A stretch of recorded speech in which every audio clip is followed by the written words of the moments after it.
Sitwasyon ng palengke ng Kota dito sa Batangas City. Ito yung bagong palengke. Yan, sitwasyon. Dito naman yung gulayan. Tingnan nyo yung gulay. Dito yung gulayan. Dito sa madaling araw, maraming mga mamimili, madaling araw.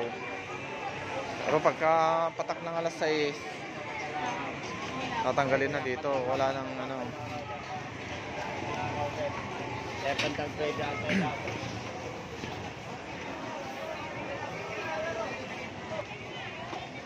Dito sa likod ng palengke. Tingnan nyo. Dito napakaraming tao pagka madaling araw, gabi. Kasi dito sila namimili. Likod ng palengke. Yan yung palengke. At bali tatlong kanyan bubong. Yung gitna ay mga grocery. Doon karnehan yung sa dulo.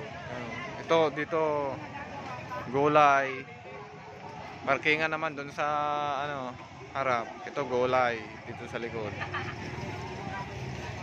Maglilikom na sila kasi mag-alas 6 na.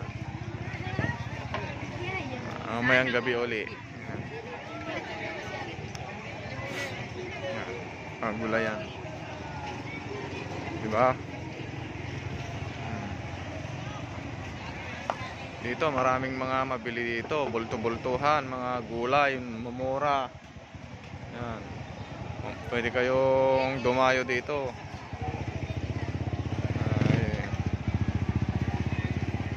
Lilikom na sila kasi pupunta na sila sa mga pwesto doon sa kabila, mga gulay doon sa kabila, yung sa luma.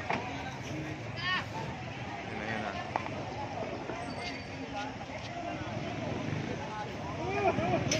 Daming tao dito pagka ganito. Umpisa ito mga alas 2 ng madaling araw.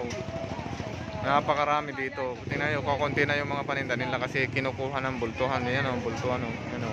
Nabili na yan.